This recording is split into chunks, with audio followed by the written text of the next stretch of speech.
I think this is a perfect slasher to introduce a newer goes up. He puts a hacksaw on the weight bar and just shoves it down on top of Matt and decapitates him. So Cole and Quinn obviously kind of like each other, and he ends up convincing Quinn to sneak out and go to a party with him that night in the cornfield.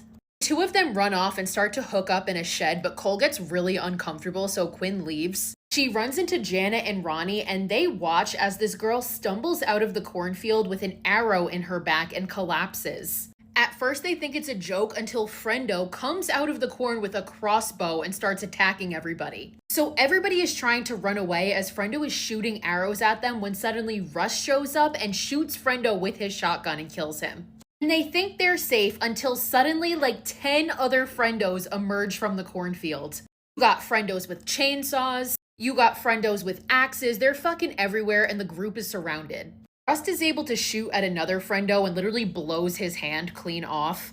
And the group, which consists of Janet, Ronnie, Cole, Rust, and Quinn, run into a nearby shed, but the Friendos surround them and start breaking down the walls.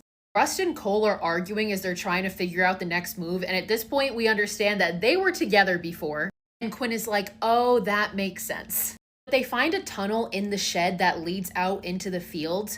And Rust stays behind to detonate this makeshift bomb that they make, and the others make it out.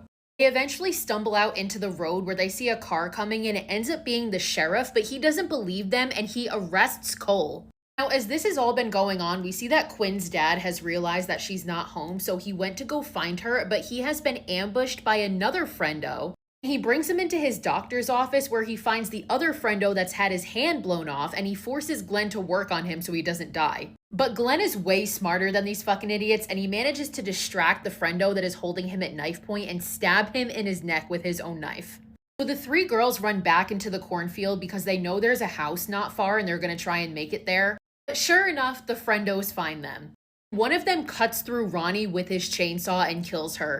Quinn and Janet reach the farmhouse, but there's another Friendo already in there, and he attacks them and impales Janet with a pitchfork. He literally lifts her up to the ceiling with it onto a light and also electrocutes her at the same time. It's crazy.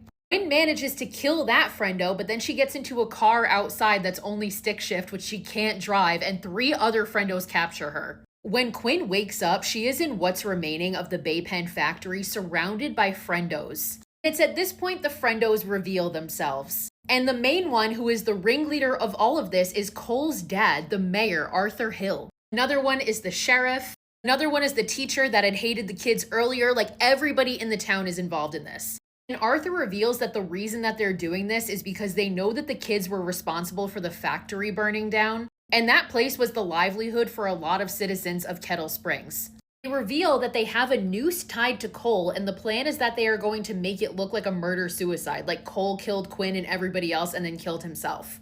The sheriff goes to shoot Quinn, but before he can do that, Glenn motherfucking Maybrook drives his car through the factory. In the process of doing this, he manages to take out 2 of the Friendos. The sheriff chases Quinn, but she manages to take a cattle prod and shove it down his mouth and kill him. Now, as this is all happening, Cole is standing on the car that Glenn drove through, and that's the only way he's surviving. But Arthur drives the car away, escaping and also leaving his son hanging. Arthur also reveals to Cole that he was actually the one that burned down the Bay Pen factory to get the insurance money. But sure enough, Rust survived, and he comes in the nick of time and shoots the rope with his handy-dandy shotgun again. He saves Cole, the 2 of them kiss. The 4 of them escape and make it to a car, which is stick shift, and Quinn's dad decides to teach her how to do it right there and then. But there is one Friendo left standing, the teacher from the beginning, and Quinn runs him over and he dies. We then cut to 1 year later, and we see that Glenn is running for mayor of Kettle Springs, and Quinn is going off to college. Cole and Rust show up to say goodbye to Quinn, and they also gift her this self-defense baton. And as Quinn is driving away, she sees a Bay Pen music box in her back seat. She promptly throws that bitch right out the window, and the movie ends.